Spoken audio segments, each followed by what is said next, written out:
باركت على إبراهيم وعلى آل إبراهيم إنك حميد مجيد اللهم بارك على محمد وعلى آل محمد كما باركت على إبراهيم وعلى آل إبراهيم إنك حميد مجيد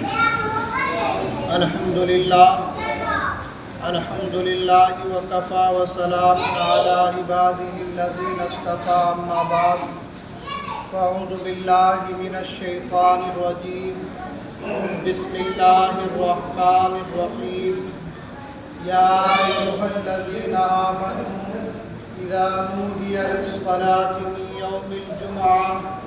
من يوم الجمعة فاسعوا إلى ذكر الله وذروا البيع ذلكم خير لكم إن كنتم تعلمون صدق الله العظيم ونحن على ذلك لمن الشاهدين والشاكرين والحمد لله رب العالمین۔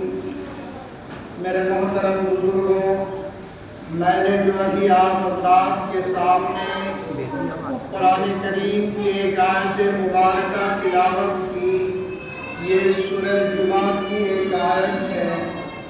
اس آیت میں اللہ رب العزت ارشاد فرماتے ہیں کہ اے ایمان والوں، جب جمعہ کے دن جمعہ کی نماز کے لیے اذان دی جائے تو نماز اور خطبہ کی طرف دوڑ پڑو اور خرید و فروخت بند کر دو۔ ایسا کرنا تمہارے لیے زیادہ بہتر ہے اگر تمہیں کچھ بھی سمجھ بوجھ ہے۔ حضرات سامعین، حدیث پاک میں اللہ کے رسول صلی اللہ علیہ وسلم نے جمعہ کے دن کی بڑی فضیلت بیان فرمائی ہے۔ اس دنیا میں جتنے بھی بڑے بڑے واقعات ہوئے ہیں وہ جمعہ کے دن ہوئے ہیں۔ حضرت آدم علیہ السلام کی تخلیق کے لیے جو پوری زمین میں سے مٹی لی گئی وہ جمعہ کے دن لی گئی۔ ان کا پتلا بھی جمعہ کے دن بنایا گیا۔ حضرت آدم علیہ السلام کو جس دن جنت میں داخل کیا گیا وہ بھی جمعہ کا دن تھا، اور جنت سے جس دن زمین پر لائے گئے وہ بھی جمعہ کا دن تھا۔ حدیث پاک میں آیا فرمایا مدنی کریم صلی اللہ علیہ وسلم نے کہ آدم علیہ السلام جمعہ کے آخری سات میں پیدا کیے گئے، اس لیے مدنی کریم صلی اللہ علیہ وسلم نے ارشاد فرمایا کہ جمعہ کے دن ایک ایسی سات ہے، ایک ایسی گھڑی ہے کہ اگر آدمی اس وقت کوئی دعا مانگے تو اللہ تعالیٰ وہ دعا ضرور قبول کرتے ہیں۔ علماء کرام نے لکھا ہے کہ وہ سات، وہ گھڑی یہی ہے جس میں حضرت آدم علیہ السلام کو جس میں انسانی کی شکل آتا جو ہے کی گئی۔ غرض اس دنیا میں جتنے بھی بڑے بڑے واقعات ہوئے ہیں وہ جمعہ کے دن ہوئے ہیں۔ اس دن کو انسان کے ساتھ ایک خاص نسبت ہے۔ قرآن کریم میں اللہ رب العزت ارشاد فرماتا ہے وَرَبُّكَ يَخْلُقُ مَا يَشَاءُ وَيَخْتَارُ، تیرا پروردگار جو چاہتا ہے پیدا کرتا ہے اور اپنی پیدا کی ہوئی چیزوں میں سے جس کو چاہتا ہے اپنے لیے چھانٹ لیتا ہے۔ اللہ رب العزت نے 7 آسمان بنائے، ان میں سے اپنے لیے 7ویں آسمان کو اپنے لیے انتخاب فرمایا۔ حدیث پاک میں صراحت کے ساتھ موجود ہے کہ 7ویں آسمان پہ جنت ہے، 7ویں آسمان میں جنت ہے۔ قرآن کریم میں اللہ رب العزت فرماتا ہے عند سدرۃ المنتہی عندہا جنت المأویٰ، سدرۃ المنتہی کے قریب ہی جنت المأویٰ ہے، اور سدرۃ المنتہی 7ویں آسمان ہے۔ اسی طرح اللہ رب العزت نے 7 زمینیں پیدا فرمائی، اور سب سے اوپر والی زمین کو اللہ تعالیٰ نے انبیاء علیہ السلام کے لیے قرارگاہ بنایا، انبیاء علیہ السلام کی رہنے کی جگہ کو بنایا، پہلی زمین۔ اور سب سے نچلے زمین کو اس میں جہنم کو بنایا. جیسے 7ویں آسمان میں جنت ہے ویسے ہی سب سے نچلی زمین میں جو ہے جہنم ہے.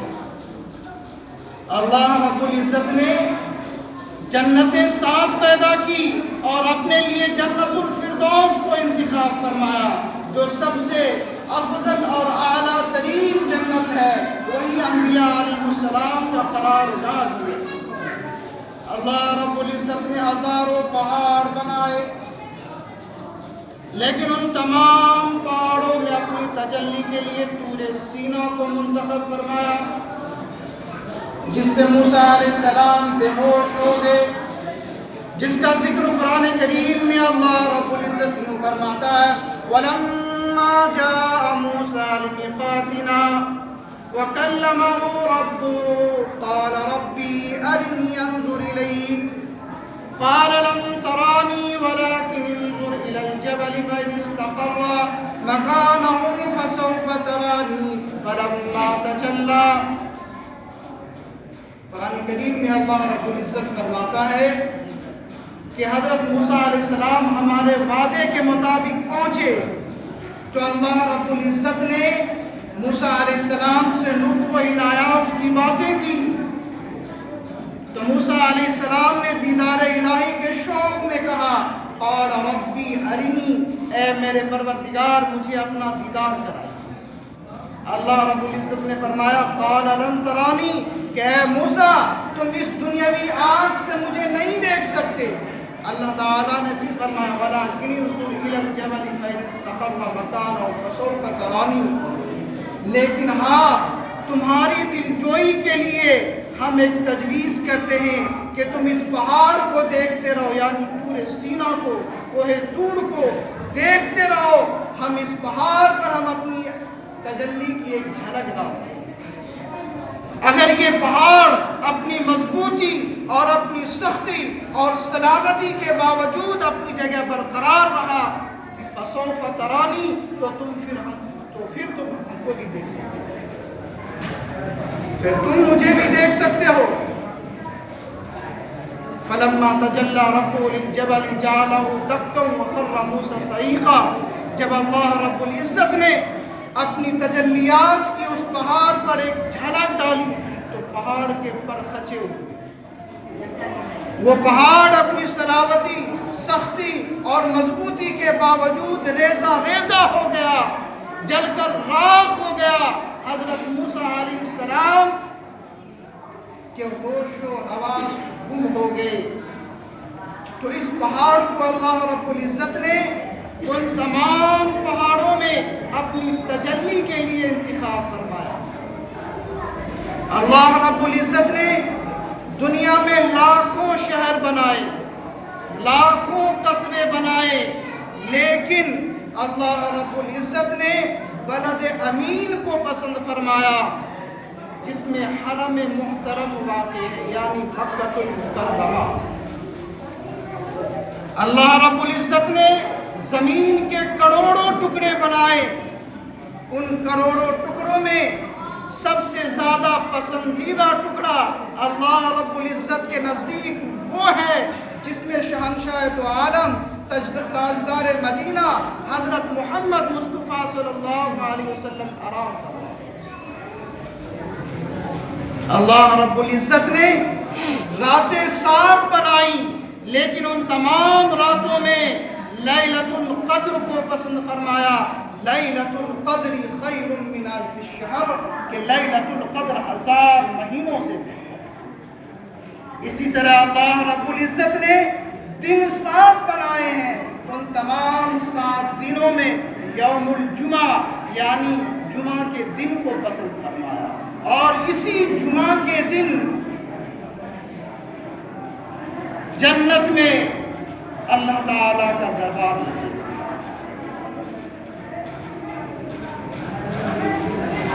میرے محترم بزرگ دوستو، حدیث پاک میں آتا ہے فرمایا مدنی کریم صلی اللہ علیہ وسلم نے اسی دن یعنی جمعہ کے دن میدان مسجد میں انبیاء علیہ السلام کے لیے منبر بنائے جائیں گے.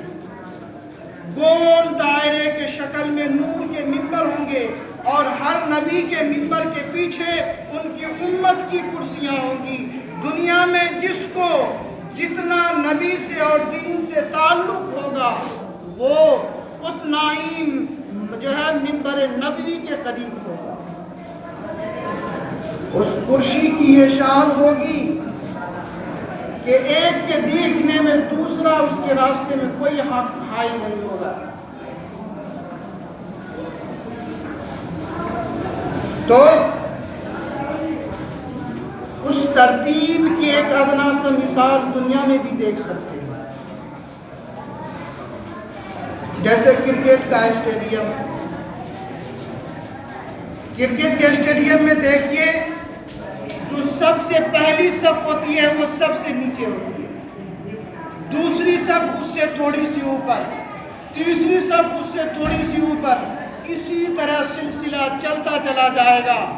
گول دائرے کے شکل میں کرسیاں بچھائی جائے گی تاکہ ایک کو دیکھنے میں دوسرا حائل نہ ہو۔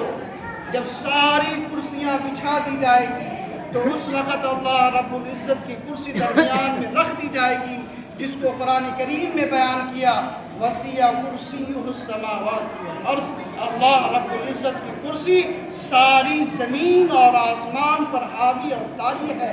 نبی کریم صلی اللہ علیہ وسلم نے فرمایا کہ اللہ رب العزت کی کرسی اتنی عظیم اور جلیل ہوگی کہ ساتوں آسمان ساتوں زمین اس کرسی کے سامنے ایسے ہیں جیسے کہ ایک میدان میں ایک چھلا، یعنی اس کرسی کے سامنے ساتوں زمین آسمان ایسے ہے کہ ایک میدان کے کنارے میں ایک انگوٹھی پڑا ہوا ہے۔ اس کرسی کے سامنے ساتوں زمین آسمان کی یہ حیثیت ہے۔ تو اللہ رب العزت کی کرسی عظیم ہوگی، آخر کیوں نہیں ہوگی؟ جس کی یہ کرسی ہے وہ کتنا عظیم ہے۔ تو تمام کے تمام جنتی اس دربار میں شرکت کرنے کے لیے اپنے اپنے سواریوں پر آئیں گے۔ ان سواریوں کی یہ شان ہوگی کہ ان میں سے بعض سواریاں ہواؤں میں اڑتی ہوئی آئیں گی۔ غرض جب یہ دربار منعقد ہو جائے گا، تجلیات حق کا ظہور ہوگا، تو حدیث پاک میں ہے کہ وہ کرسی اس عظمت کے باوجود کہ اس کے سامنے ساتوں زمین ساتوں آسمان ایک میدان میں ایک انگوٹھی جو ہے کنارے پہ پڑا ہوا ہے، اس کی حیثیت کی طرح ہے۔ اس کرسی کے سامنے کرسی کی یہ عظمت ہے، یہ کرسی اپنی اس عظمت کے باوجود اس طرح چرچرائے گی جیسے بوجھ سے دب جانے کے بعد کوئی چیز ٹوٹنے کے قریب ہو جاتی ہے، اور وہ ہیبت حق کا بوجھ ہوگا۔ اب جب اللہ تعالیٰ جو ہے اس کرسی پر جلوہ افروز ہو جائیں گے تو اللہ تعالیٰ حضرت داؤد علیہ السلام کو حکم دیں گے کہ تم دنیا میں جس طرح میری تعریف کیا کرتے تھے اسی طرح تم میری حمد و تحمید کیجیے۔ حدیث پاک میں آتا ہے، فرمایا نبی کریم صلی اللہ علیہ وسلم نے حضرت داؤد علیہ السلام کو اللہ تعالیٰ نے آواز کا معجزہ عطا فرمایا تھا، اتنی پاکیزہ اور اتنی پیاری آواز کہ جب وہ اپنی کتاب زبور کی تلاوت کرتے تو انسان جنگل کے درندے چرندے پرندے آپ کے ارد گرد جمع ہو جاتے اور زبور کے اس کلام کو سننے میں غائب ہو جاتے۔ حضرت داؤد علیہ السلام حکم الہی پا کر خلیفۃ اللہ فی الارض اپنی خوش نوائی کا آغاز فرمائیں گے تو سارا عالم کیف و مستی کے دریا رائٹ میں غرق ہو جائے گا۔ پھر اس کے بعد ملائکہ کو حکم دیا جائے گا کہ اب ان تمام لوگوں میں شراب طہور تقسیم کیا جائے۔ یہ وہی شراب طہور ہے جس کا قیامت کے دن عطا کرنے کا قرآن کریم میں وعدہ کیا گیا، وَسَقَاهُمْ رَبُّهُمْ شَرَابًا طَهُورًا۔ اللہ رب العزت فرماتے ہیں کہ ہم ان جنتیوں کو شراب طہور پلائیں گے۔ وہ شراب دنیا کی شراب کی طرح نہیں ہوگی کہ پینے سے ہوش و حواس گم، اول فول بکنا شروع، جسم کے اعضاء سست پڑ جائے، بلکہ وہ شراب طہور پینے سے مومنین کے قلوب جو ہے فرحت و شادمانی اور مسرت و فرحت سے معمور ہو جائے گی۔ یقین جانیے جب وہ شراب پلائے جائیں گے جنتیوں کو تو جنتی نعرے لگائیں گے کہ اور مزید کے نعرے لگائیں گے۔ تو اس وقت اللہ رب العزت فرمائیں گے سلونی ما شئتم، مانگو جو تمہارا دل چاہتا ہے۔ یہ خطاب کسی خاص کے لیے نہیں ہوگا، تمام جنتیوں کے لیے، تمام درباریوں کے لیے یہ اعلان ہوگا کہ مانگو تمہیں جو مانگنا ہے۔ اے وہ لوگوں جنہوں نے دنیا میں رہ کر جو ہے آلائش و آلائش سے اپنی زندگی کو بچا کر گزارا، اے وہ لوگوں جنہوں نے دنیا کے جھمیلوں میں رہ کر اپنے رب کو فراموش نہیں کیا، اے وہ لوگوں جنہوں نے دنیا میں رہ کر اللہ اور اس کے رسول کی محبت اتنی کی کہ جتنا کہ اللہ اور اس کے رسول سے محبت کرنے کا حق تھا۔ اللہ رب العزت فرمائیں گے سلونی ما شئتم، مانگو جو تمہارا دل چاہتا ہے، مانگو جو مانگو گے عطا کیا جائے گا۔ اب سارے درباری حیران و پریشان ہو جائیں گے کہ اب بھلا کون سی نعمت مانگے، کس نعمت کی ہمیں ضرورت ہو گئی کہ اللہ آپ نے ہمیں جنت دے دی، جنت کا عیش و عشرت کا سامان ہمیں عطا ہو گئے، حور و غلمان ہمیں میسر ہو گئے۔ یا اللہ تیری تمام کی تمام نعمتیں ہمیں حاصل ہو چکی ہے، بھلا ہم مانگے تو مانگے کیا؟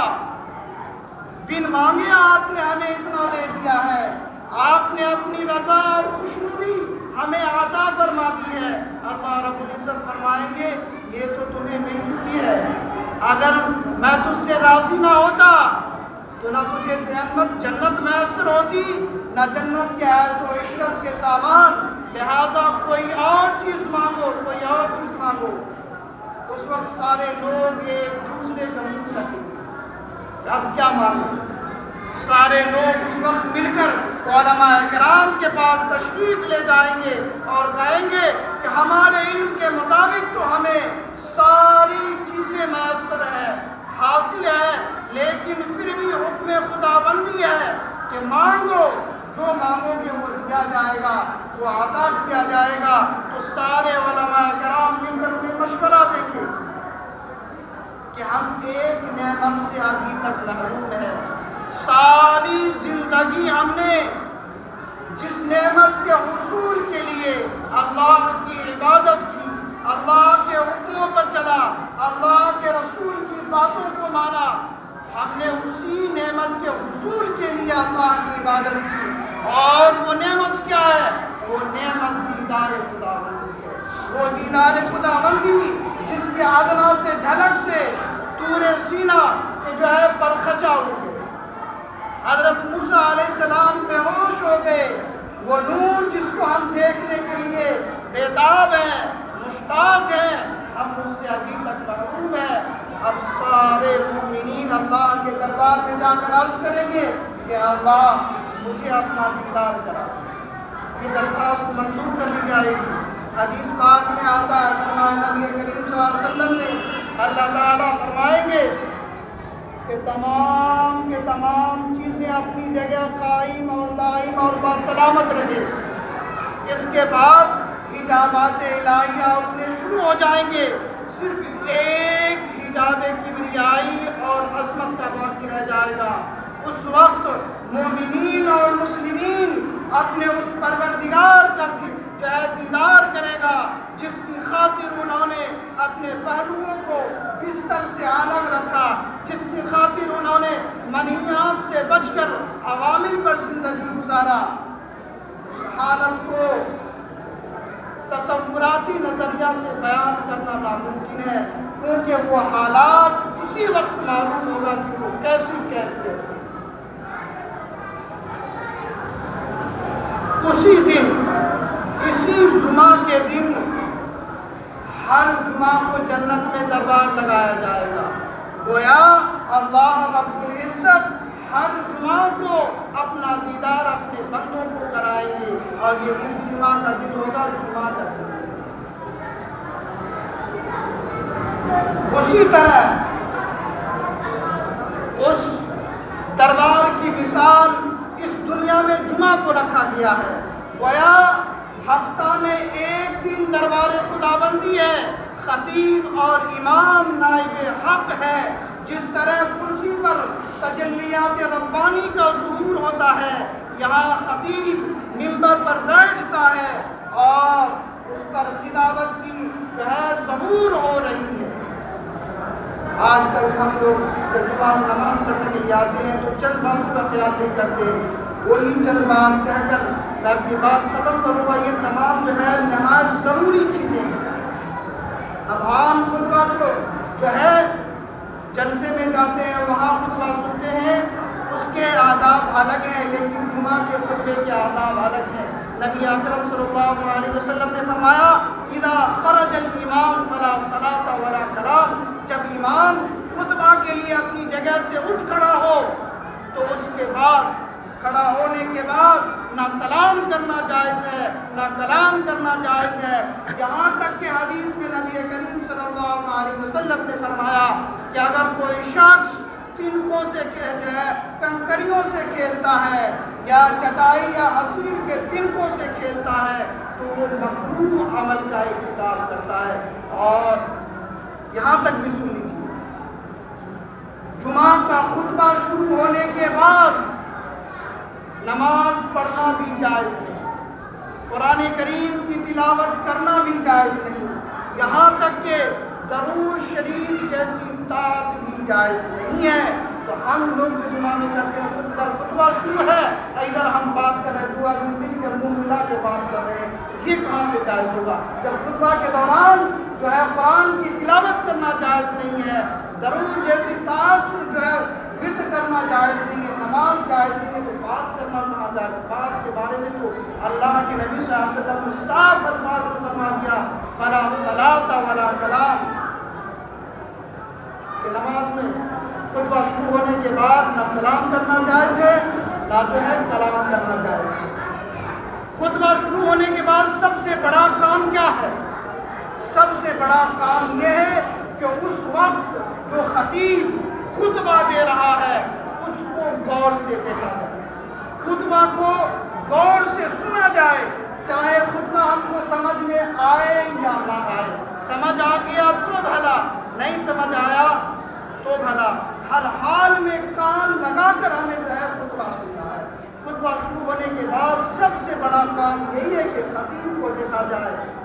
جو یہاں جمعہ کے دن جتنا زیادہ خطیب کو دیکھے گا، اس میدان میں جہاں اللہ کا دیدار ہوگا، جو جتنا زیادہ خطیب کو دیکھے گا اس کو اتنا ہی زیادہ اللہ کا دیدار ہوگا۔ حدیث پاک میں اللہ کے نبی صلی اللہ علیہ وسلم نے فرمایا کہ جمعہ کے دن فرشتے مسجد کے دروازے پر کھڑے رہتے ہیں اور ہاتھ میں ایک رجسٹر لیے ہوئے رہتے ہیں، جو اذان سے پہلے آتا ہے اس کا بھی نام لکھتے ہیں، جو اذان کے بعد آتا ہے اس کا بھی نام لکھتے ہیں، لیکن جب خطبہ شروع ہو جاتا ہے تو فرشتے اس رجسٹر کو بند کر دیتے ہیں اور خطبہ سننے میں مشغول ہو جاتے ہیں۔ جب فرشتے خطبہ سننے میں مشغول ہیں تو ہم خطبہ کے درمیان کیسے بات کر سکتے ہیں؟